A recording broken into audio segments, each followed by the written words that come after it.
Yeah, brilliant. Hi, Hello.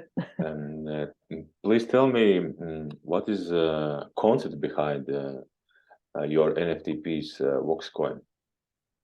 So VOXXCOIN is basically I'm trying to create a new currency, which is part of a bigger project, which is the Voice Party, which is a political party and it's an opera. So a political party obviously has lots of different things to it, as all political parties have. So different departments, farming and fisheries, education, all that kind of thing. So obviously it needs some kind of fiscal policy.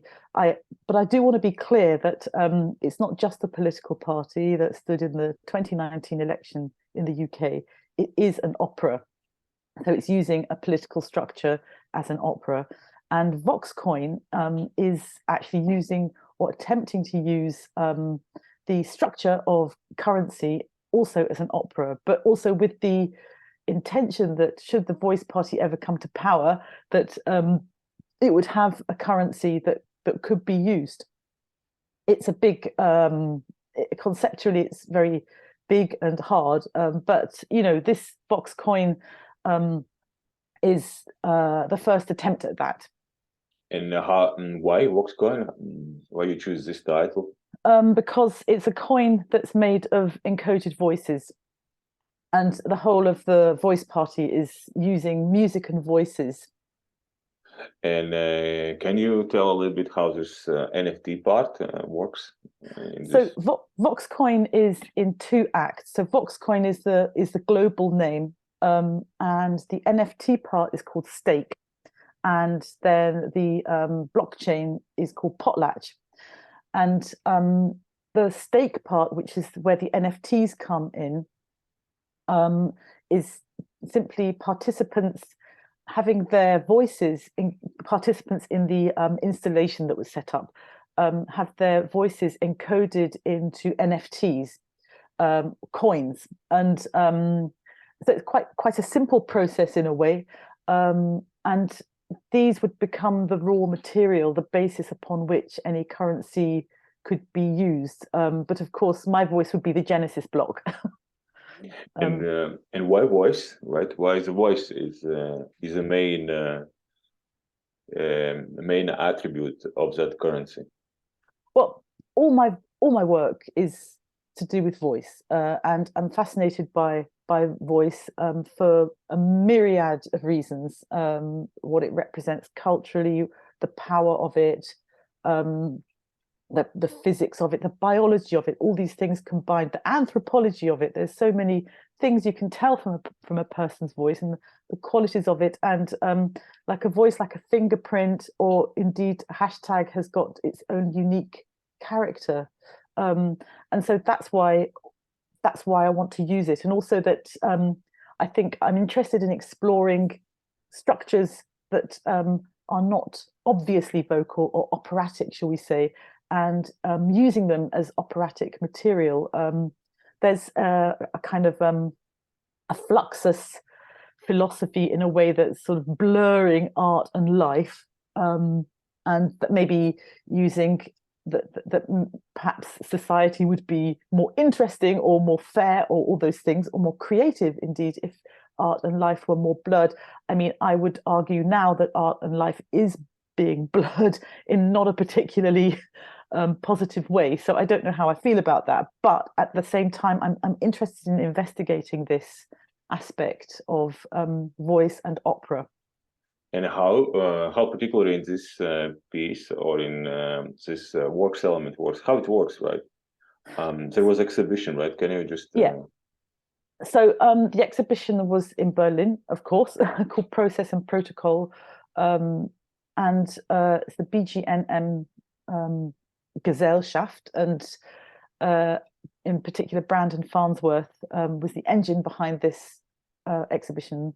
And it was an exhibition looking where lots of artists were using blockchain and NFTs in particular to make artworks. And in some ways, it's a kind of a, NFTs and artworks, we've got this, they're associated with cartoon-like artworks in a way that have massive price tags attached to them, and this is sort of hacking that in a way and seeing what is there and how it can be used a bit more creatively. So there were some really fantastic exhibits in that show. Yes, and how it worked, right? So VOXXCOIN. So the VOXXCOIN, the stake part. There's the stake is the part that actually uses NFTs. So in the exhibition or the installation is consists of a graphic score that's easily encoded by or processed by anyone. You don't have to be a musician to read it because it's basically a picture, and a microphone. And the person interprets the graphic score into the microphone with their own unique voice, their own decisions, they've got a lot of control over what happens. And in fact, the graphic score was the graph of Bitcoin from its very, very first inception, Bitcoin being the oldest cryptocurrency. And so their voice then goes on to OpenSea as an NFT. And it's these NFTs that would form the basis of any currency. At some point, this is very much the first iteration of the installation. At some point, I would take the NFTs that are produced or the voice clips that are produced and analyze them and have like one kind of VOXXCOIN representing all of the voices that are similar to it, because obviously if you have like I don't know 600 VOXXCOINs, it sort of devalues it in a way. So but that's very much a work in progress, that part of it. In this exhibition, I was collecting people's voices and turning them into NFTs or VOXXCOINs, as I call them. Yes, so I understand, right, that each voice or each record is one NFT, right? Exactly, yeah. And what happens afterwards with these NFTs? Because you said there's two parts, right? Yeah, so Potlatch is the second part, in a way the sort of more poetic, maybe more complicated part. And so Potlatch is a specially coded blockchain. And so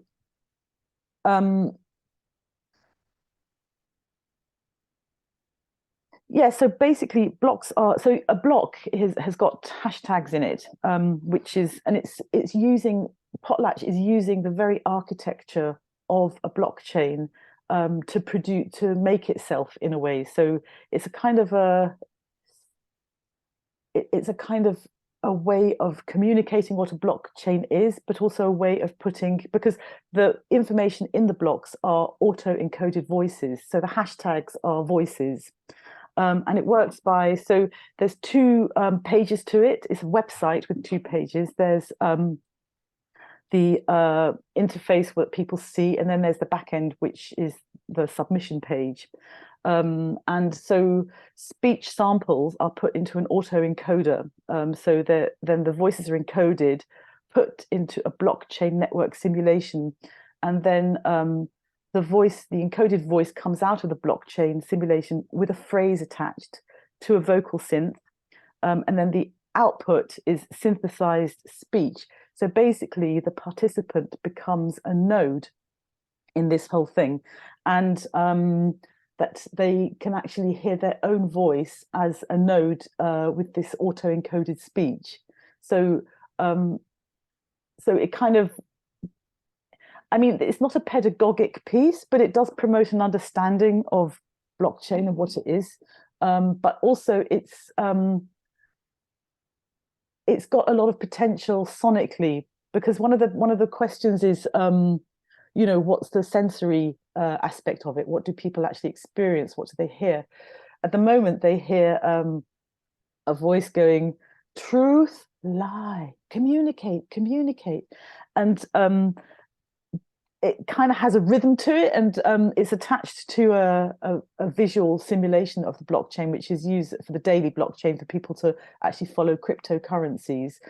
So the actual visual page, the output is quite pretty, you know, it's quite, and people can see themselves being becoming one of these nodes, as well as hear themselves.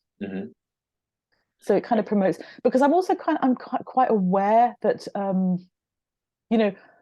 my personal journey with anything to do with digitalization and cryptocurrency and coding began in 2020, in fact. And one of my inspirations was the fact that I wanted to make, in 2016, I came up with an idea for a dating app, which is called Singular.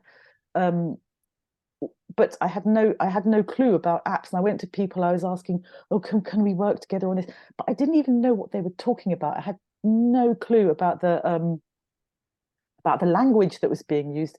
So it became very clear that I needed to learn, and so I learned through doing this, through that really, and that there's a kind of it feels like there's a kind of a new illiteracy forming. I mean, I know that at the moment, is it only 0.03% of the population, the world's population, code, but that is going to grow, and it's going to become something that and blockchain is going to really, I think at the moment it's a niche thing, even in still in finances, but I think it's something that's going to become more ubiquitous. But another interesting thing is that I didn't realize that blockchain actually was created in 1991, which is, so it's like really an ancient technology in a way, like it's this ancient technology of ledger keeping, and was in fact used in the original Google Earth, which was called TerraVision, which was then, sort of, you probably know the story, stolen by Silicon Valley and became Google Earth, So I think the whole thing's really interesting on a billion different levels. Yes, and with whom you collaborate in this piece? What was your team? There's lots. Actually, I there's a few people. So I went to the University of York to study this, which is how digital processes can be applied to operatic techniques.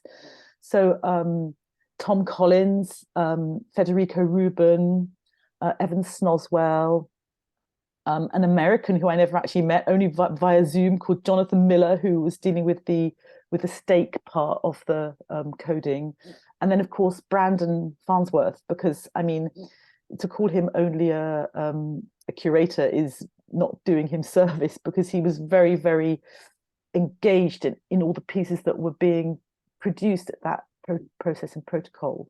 He was really very, very hands-on with everything, enabling it to work. And how long all the process was from idea to actual exhibition with actual NFTs? How long it take? The whole process of building everything, yes, I guess took about 4 months. Yeah. The ideas were being spoken about well before that, though. But I think great thing about that exhibition was that it really gave a focus to the piece, because it's like, okay, now we really have to produce something that to show, and in fact the piece will be shown again at the University of York and in Vienna. And what kind of stages it went through, right? So 4 months, but what was a big stage was research, obviously finding out what. So first of all, for me to understand what a blockchain is, how it works, what's the components of it, and then how is it possible to even think about using this? Because in a way, the NFT part, I'm sorry, I'm sort of interrupting myself. The NFT part was the easy bit, because an NFT, NFT can be applied to anything. There's musical NFTs. There's Holly Herndon, she's made NFTs of her voice. So even voice NFTs are nothing new.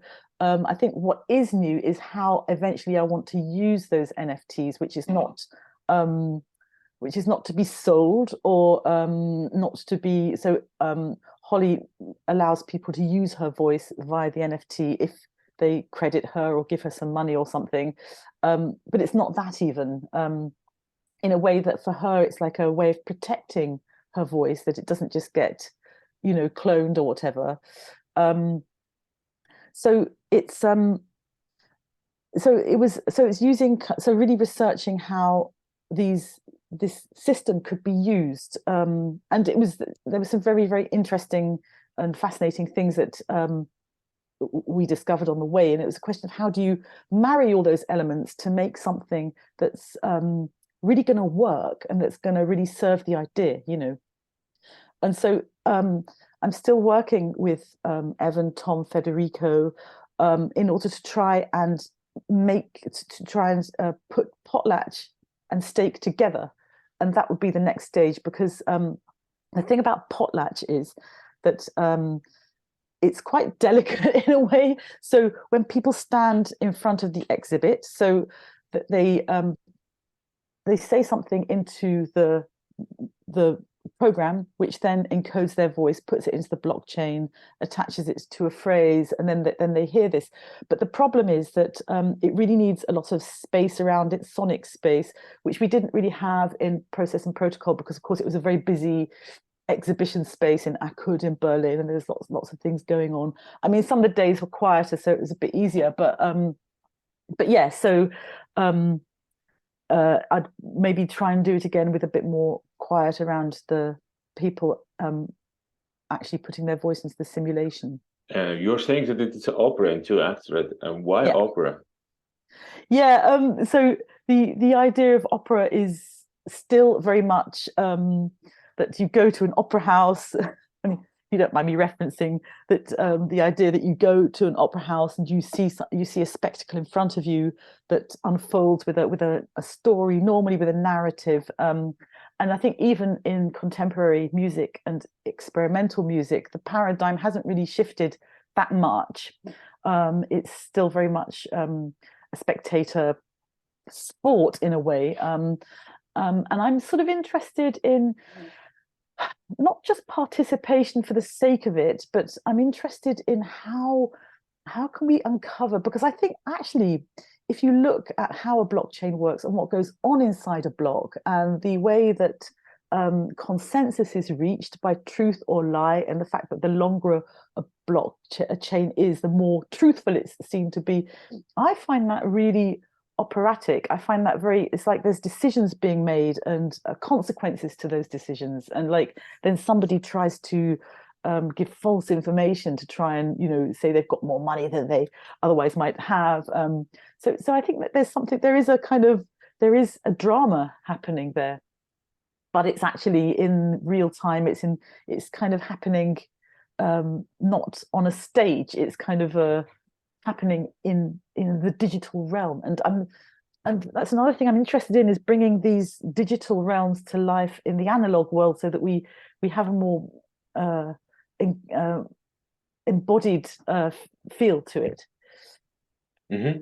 And what kind of software was used for creating the piece? So here we have a list of the software. So basically, the view page was based on there was an exhibit by Tom Turando at Blockumenta. So Blockumenta, I think, was a bit like the impression I get was a bit like Process and Protocol, but maybe a bit bigger kind of thing. So the viewer is presented with a blank screen, and they're given the opportunity to spend the cryptocurrency Ethereum to uncover pixels on the public screen. The Ethereum is destroyed. And so then the question is, have you just simply burnt your money? So it's kind of raising questions about the whole NFT thing, the whole cryptocurrency paradigm. And the graphical simulation blockchain is the same that is used in Potlatch. And it's an open source web app, the Daily Blockchain, and this app watches real world cryptocurrency transactions and plots this on an interactive graph. So that's what you see, and I've actually got it up here, so I can yes. So we can screen share. It's just a little clip that I sent you, but it might be quite nice in the context of this. Oh, hang on, am I sharing my screen? I think I provided you access now. Okay. So share screen. Here we go.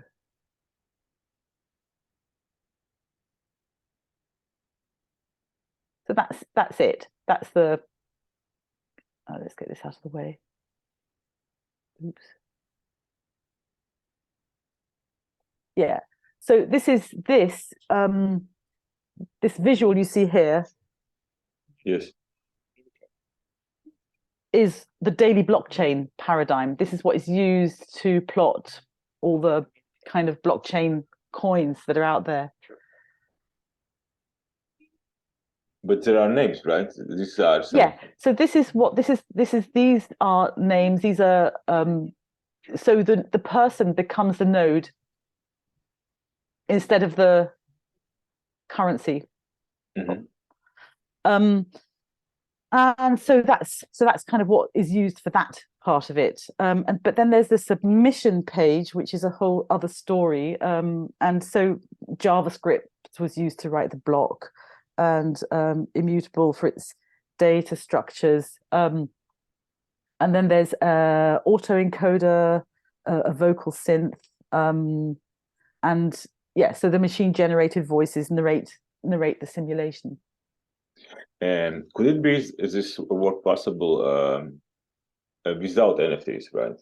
No, I mean, really not. I because it's all about that. It's using the structure of it's using the structure of this technology as its architecture.